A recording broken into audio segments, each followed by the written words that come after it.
Welcome to Killer Constructions. I'm your host, Onyx, and I believe that every story needs to be built with precision. As I assemble the evidence piece by piece, I invite you to join the investigation of these 100% true crime stories. Subscribe to the channel, leave a comment with your thoughts on the build, and hit that notification bell. If you prefer the audio-only experience, you can find us on Spotify, Apple, Amazon, or wherever you listen to podcasts. For the full visual build and breakdown, follow us at the handle at Killer Constructions on YouTube and TikTok. Let's get to work.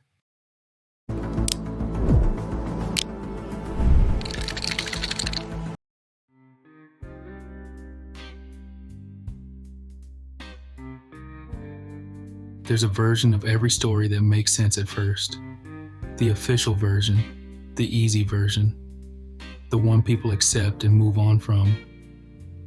But when you start pulling it apart, piece by piece, you begin to see how it was built. Every choice, every moment, every detail, like bricks laid in uneven courses, some of them crooked, some of them just waiting to slip. And when you look closer, things start to shift. Details don't line up, motives get complicated, and the truth isn't as clean as it seems. This is Killer Constructions, and this is a story that deserves a closer look. Before we go any further, I need to say something, because this episode is about real people, real women, real lives that were taken, discarded, and in some cases never fully recovered. These women whose families spent years without answers, and in some cases are still waiting. This story deals with murder, sexual violence, and crimes that are deeply disturbing in nature. I won't linger into the graphic. That's not what this is. But I want you to know going in that what you're about to hear is not sensationalism. It is an attempt to understand how something this dark was built, piece by piece, in plain sight, in a city, in a community, right under the surface of ordinary life. But audience discretion is advised. Take care of yourself. And let's begin. There is a particular kind of invisibility that belongs to certain people in certain places. Not the invisibility of disappearance, not the kind you notice, but the kind that has been built slowly, over years, out of poverty and addiction, and the particular way society decides who matters and who doesn't. The women who moved along the edges of South Baltimore in the mid-1990s knew that invisibility well. They lived inside it. And so did the man who hunted them. Joseph Roy Metheny was born on March 2nd, 1955, in Baltimore, Maryland.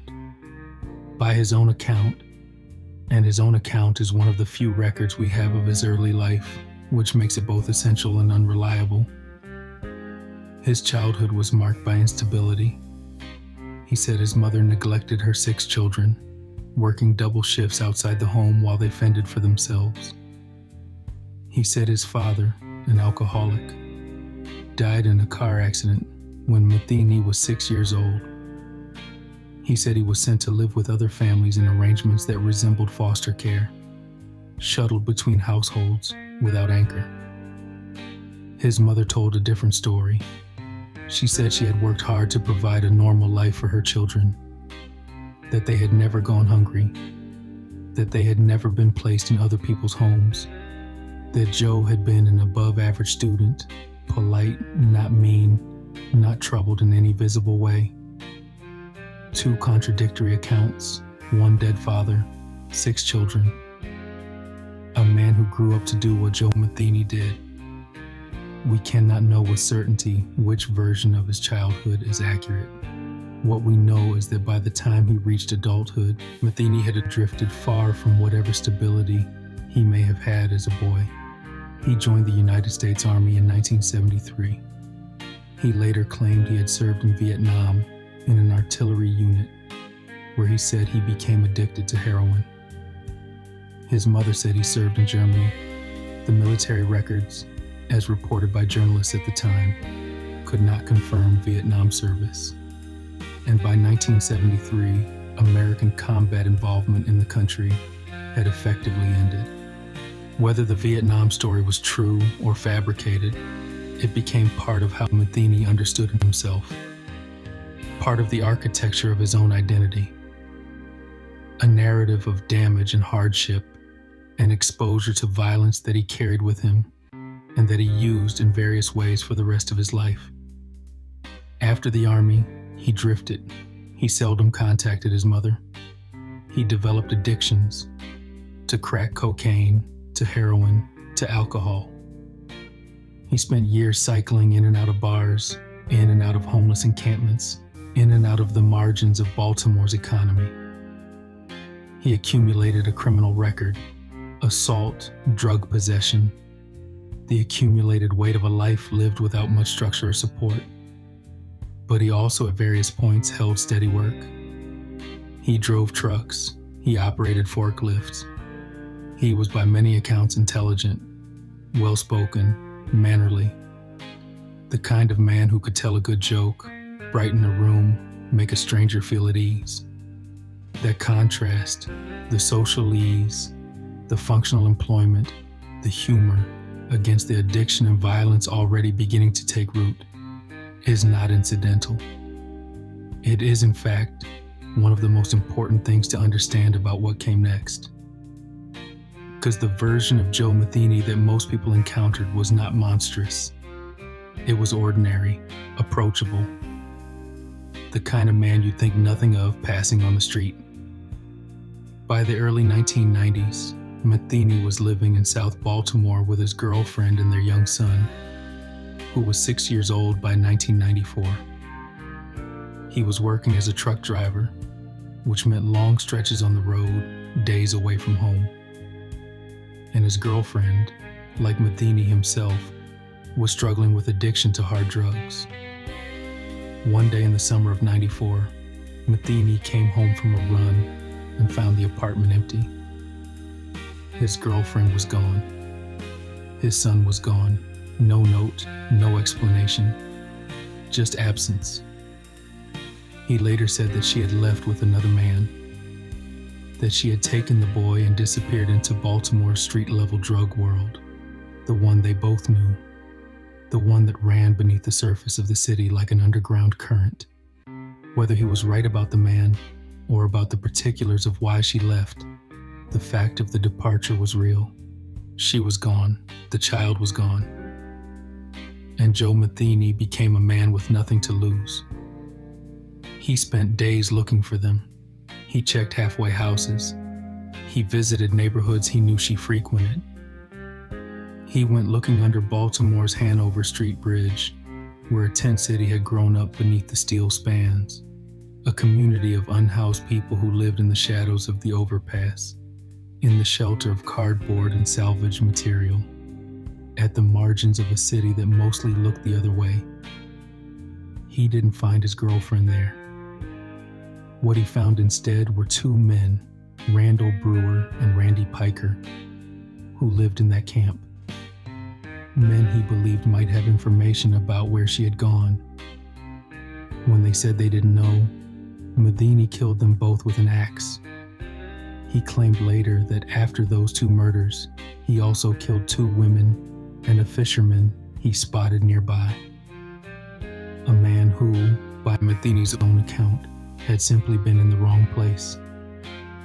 Metheny said he weighed those bodies down with rocks and dropped them in the river. Divers searched the location years later. After his confession, they found nothing. In August of '95, Randall Brewer and Randy Piker's bodies were discovered. Police investigated. A man named Larry Amos from a rival camp was arrested. He had been found in possession of an axe similar to the murder weapon, which he admitted to stealing. Amos was eventually convicted of manslaughter for a separate killing, involving that same axe. As for the original murders, Brewer and Piker, the trail led to Metheny. He was arrested. He spent a year and a half in Baltimore County Jail awaiting trial. In the summer of 1996, a jury found there was insufficient evidence to convict him. Joe Metheny walked out of that courtroom a free man. He returned to South Baltimore, to the pallet factory on the outskirts of the city. Joe Stein and Son, a company that manufactured wooden pallets for industrial use. A friend had helped him secure work there, operating a forklift. And on the grounds of that factory, in the shadow of machinery and stacked lumber, Metheny had been given the use of a small trailer to live in. It sat on the property, mostly invisible, tucked against the far end of the lot. What Metheny did in and around that trailer over the next several months constitutes the core of what would eventually be charged against him. What he claims to have done, the full scope of it, is wider, darker, and largely unverifiable. What is verifiable is this: sometime in '94, before his arrest for the bridge murders, during the period he was first unraveling, Metheny killed a woman named Cathy Magaziner. She was 39 years old. She lived in South Baltimore and was working as a sex worker, struggling, like many of the women in her world, with addiction. Metheny confessed years later to strangling her, to burying her body in a shallow grave on the factory grounds, to returning to that grave approximately 6 months after her death, exhuming what remained of her, removing the skull, and disposing of it in a box that was eventually moved out of state to Oxford, Pennsylvania. By the time police were led to the grave in December 1996, what remained of Cathy Magaziner was largely skeletal. Her identity was confirmed through dental records. She had laid in that ground undiscovered for more than 2 years. In the time between Magaziner's death and Metheny's eventual arrest, the city around him continued to function. The pallet factory ran its operations. Workers came and went. People drove past on the surrounding roads. And along Washington Boulevard, the stretch of street that cuts through South Baltimore, where women working in prostitution gathered in the evenings, life went on in the particular way it goes on for people living close to the edge, with momentum and risk and the hope, always, that tonight would be ordinary. Metheny's confession suggests that he killed others during this period. 3 women along Washington Boulevard, he said. Bodies disposed of in the Patapsco River. No physical evidence of those women has ever been recovered. Whether those killings happened as he described them, or in some different form, or at all, the record cannot say with certainty. What the record can say is that his attorney, Margaret Mead, said she had no reason to disbelieve him. That the detectives who worked the case found his claims consistent and specific. That there were women in that neighborhood who disappeared and were never found. What we know for certain is what came next. In the fall of '95, a young woman named Kimberly Lynn Spicer appeared in a home video. She was 23 years old, looking into a camera held by her sister. She didn't know it, but she didn't have much longer to live. By 1996, Kimberly Spicer was living in South Baltimore. She was 23 years old, working as a sex worker, caught in the same current of addiction and vulnerability that had consumed the lives of so many women in that neighborhood.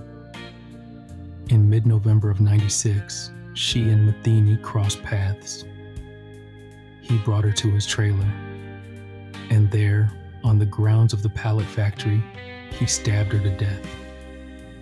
He wrapped her body in a tarp. He hid her beneath one of the trailers on the property. He went back to work. He went back to the bars. He went back to the ordinary routines of a man who drove a forklift and drank heavily and laughed at his own jokes.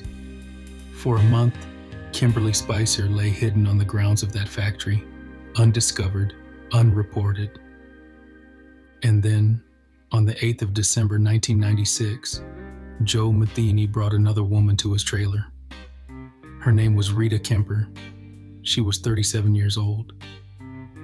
What happened that night, by the account of prosecutors and of Kemper herself, began with drugs shared in the trailer, an offering, a false sense of safety, and escalated when Metheny demanded sex, and Kemper refused. She tried to run. He chased her down, beat her, dragged her back. He pulled at her clothing. He told her what he intended to do. And then he told her something else. He said, "I'm going to kill you and bury you in the woods with the other girls." The other girls. Rita Kemper found a window. She went through it.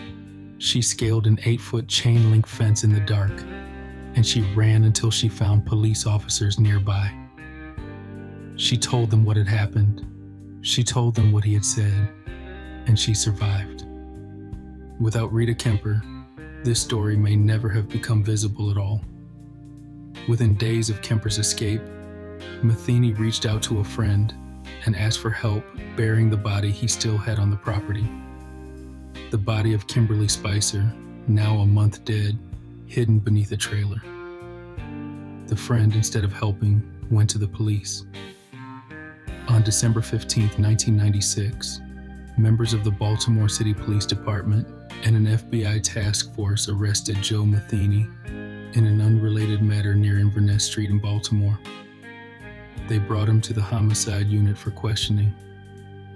They expected resistance. What they got was a confession. Metheny talked. He talked at length. He described his crimes with clarity and specificity. The women, the locations, the methods. He gave police the information they needed to find Kimberly Spicer's body. He told them where to look for what remained of Cathy Magaziner. He spoke about other killings, the bridge, the river, the women along the boulevard. He acknowledged what he was, and he offered it up without hesitation. "I'm a very sick person," he told them. It was the most honest thing he said. And it was also, in a way, the beginning of a performance that would continue through his sentencing and beyond. A kind of self-presentation as something beyond ordinary comprehension. A man so far outside the normal range of human behavior that the rules of accountability might somehow not fully apply. They did, but not in the way the worst of it deserved. Police led Metheny back to the factory grounds. He walked them through the property in the December cold, pointing out where he had buried Magaziner's remains. The search team struggled at first. The topography had shifted. Rainfall had moved the soil. The cadaver dogs picked up scent in the wrong locations. They obtained a writ to bring him back a second time. He hesitated, and then he pointed. They dug, and what they found confirmed what the dental records would later make certain: that Cathy Ann Magaziner had been lying in that ground for more than 2 years, a few hundred feet from where men had reported to work every morning, while the world went on entirely unaware. In December of '96, Maryland authorities charged Metheny with the murders of 3 women. The indictment for Tony, Lynn, and Gracia, 28 years old, her body discovered separately, was later dropped for lack of evidence. The charges that held were the murders of Spicer and Magaziner, and the kidnapping and attempted rape of Rita Kemper. His trial for the Kemper case came first, in 1997. He received 50 years for kidnapping and attempted sexual assault. He was acquitted of attempted murder. In the fall of 1998, the sentencing phase for Kimberly Spicer's murder began. Joe Metheny had been convicted. The question before the jury was whether he should die for it. He did not help his own cause.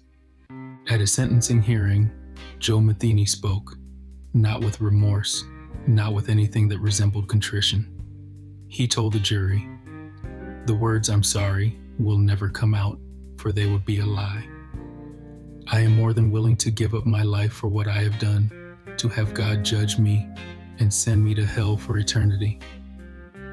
And then I just enjoyed it. The jury sentenced him to death. He also confessed during the proceedings and in statements to investigators to something that no court record fully confirms, but that no one who heard it has ever been able to dismiss. There is no physical evidence of what he described. The claim rests almost entirely on his own words. Metheny was a man with documented addictions and a clear interest in being seen as something beyond ordinary, and that matters. You should know it going in. But his attorney said she had no reason to disbelieve him. The detectives who sat across from him said his descriptions were detailed and consistent, and what he described was not the boast of a man reaching for infamy. It was told flatly, practically, like a man explaining a process he had worked out over time. Here's what Joe Metheny said he did. After killing his victims, he dismembered them. He cut the meat from the body and stored it. He had access to beef and pork, the ordinary materials of a roadside cook, and he mixed the human flesh in with both. He seasoned it. He cooked it over an open pit, and then he sold it. On weekends, near the factory where he worked and slept and buried women in the ground, Metheny set up a small barbecue stand, an open pit beef stand, exactly the kind of informal roadside operation that appears all over that part of Maryland, that draws no particular attention, that people stop at on the way home from somewhere else. Sandwiches and smoke and a man behind a grill. He said the stand did good business. He said that people ate and paid and drove away, that they had no idea what they were eating, that once the meat was seasoned and cooked and mixed together, there was nothing to distinguish it. He said, in his own words, spoken in the direction of a courtroom, that if you ever passed an open pit stand you'd never seen before, you should think about this before you took a bite. He said it without apology, without hesitation, with the same flat calm he had used to tell police where to find a woman he had buried in the ground. That is what Joe Metheny said he did. What happened to the people who stopped at that stand, whether they were real, whether the stand existed in exactly the form he described, cannot be confirmed by any record that survives. What can be confirmed is the pattern behind it. A man who had already demonstrated he was capable of concealing a body for 2 years on a working industrial property in plain sight without anyone noticing. A man whose entire method was the surface, the job, the smile, the ordinary thing that no one looks at twice. A barbecue stand on the side of a road is, in that sense, the most Joe Metheny thing imaginable. Not a secret, not hidden, right there, in daylight, visible to anyone who drove past. That is what makes it the most disturbing part of the story. Not the act itself, though the act is disturbing enough, but the logic behind it. The understanding that the best place to hide something is not underground. It is in the open, presented as something familiar, offered to people who have no reason to question what is in front of them. He had already proven that logic worked. He had proven it with 2 years of mornings at the factory. He had proven it with a social manner so disarming that his own attorney described him as remarkably kind. He had proven it with a jury that couldn't convict him, with co-workers who never looked past the man they knew, with a city that had already decided the women along Washington Boulevard were not worth the kind of attention that might have found him sooner. The barbecue stand, confirmed or not, is the culmination of everything he had already been. It is the story of the surface taken to its most extreme conclusion. The gaps in the record are part of the story too. They exist because of who the victims were, because of where they lived, because of the particular invisibility that belongs to women in poverty, in addiction, on the margins of a city that had stopped paying close attention to that corner of itself. Joe Metheny did not survive to face any further reckoning. In July 2000, his death sentence for Spicer's murder was overturned by the Maryland Court of Appeals. The court found that the aggravating circumstance used to justify the death penalty, that the murder had been committed during a robbery, was not supported by the evidence. The sentence was reduced to life without parole. His guilty plea for the murder of Magaziner carried a concurrent life sentence. He spent the remaining years of his life at the Western Correctional Institution in Cumberland, Maryland. He gave interviews. He is reported to have written about his crimes. He never apologized. He said he never would. On August 5, 2017, Joe Metheny was found unresponsive in his cell. He was 62 years old. His cause of death was listed as natural causes. He died in the building he had been told he would die in, which is the one thing the system got right. But the system did not get everything right, and it is worth sitting with what it missed. The women who are named in this case, Cathy Magaziner, Kimberly Spicer, Tony and Gracia, are documented. Their deaths are part of the record. Their names exist in court filings and newspaper archives, and the public history of a case that received some attention, and then, like most cases involving women on the margins, faded.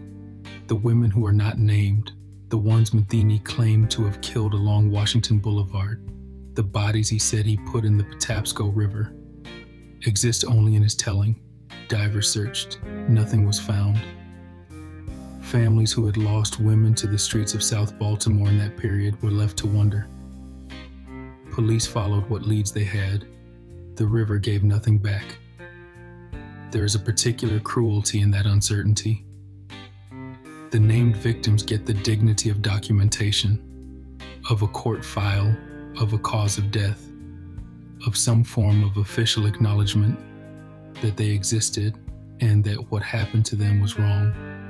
The unnamed ones get a killer's word and a river that didn't give up its secrets. That is not justice. It is the absence of it. And part of the answer to how it went on so long is harder to say plainly, but it must be said. The women he killed were not the women whose disappearances triggered immediate, sustained investigation. That is not an indictment of individual detectives. It is an indictment of the systems that decide whose absence counts as an emergency and whose counts as a lifestyle. The women along Washington Boulevard who went missing in those years. The ones whose families eventually called police, who were told variations of "she'll turn up," "she chose this life, there's not much we can do." Those women deserve the same urgency that any disappearance deserves. They did not always receive it. By the time police had the full picture, by the time Metheny had walked them through the property and pointed at the ground, and the dental records had come back on what was left of Cathy Magaziner, the window for finding anyone else had long closed. Whatever the river held, it held permanently. And in the spaces where no one was watching, women died. The full count of those women is unknown. 2 were convicted. 1 indictment was dropped. Several more were claimed and unconfirmed. The families of women who disappeared in South Baltimore during those years carried a particular kind of grief. The kind that doesn't resolve because it never receives an answer. That grief is part of this story too. It does not get a chapter in a court filing. It does not get a sentence in a plea agreement. It just exists, quietly, in the years that followed. Kimberly Spicer was 23 years old. Her sister had pointed a home video camera at her the year before she died, and Kimberly had looked back into the lens without knowing what the footage would eventually mean.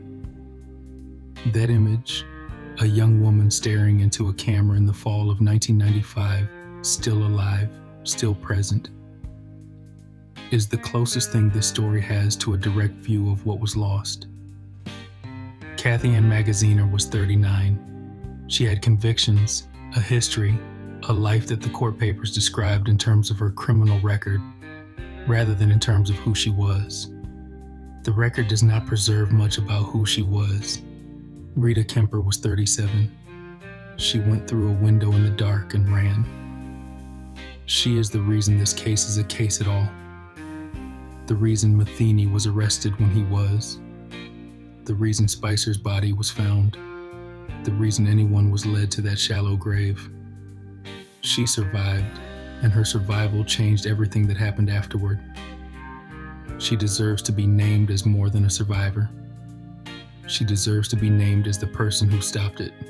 Joe Metheny died in his cell in 2017. He never apologized. He told the court he would not. He told a jury he had enjoyed it, and he meant that too. There is nothing in the record to suggest he spent the 20 years of his imprisonment in anything resembling genuine reflection. He gave interviews, he wrote, he constructed and reconstructed the story of himself as something larger, stranger, more notable than the reality. A man who killed women in a trailer behind a pallet factory in South Baltimore, and who was caught because one of them got out through a window. That is the real story, not the mythology he tried to build around himself. The window, the fence, the woman who ran. And when you step back and look at it, piece by piece, you start to see the structure behind it all. The small moments, the ignored warnings, the decisions that didn't seem important at the time. All of it stacked together like bricks until something finally gives. This is Killer Constructions, and I'll see you in the next one.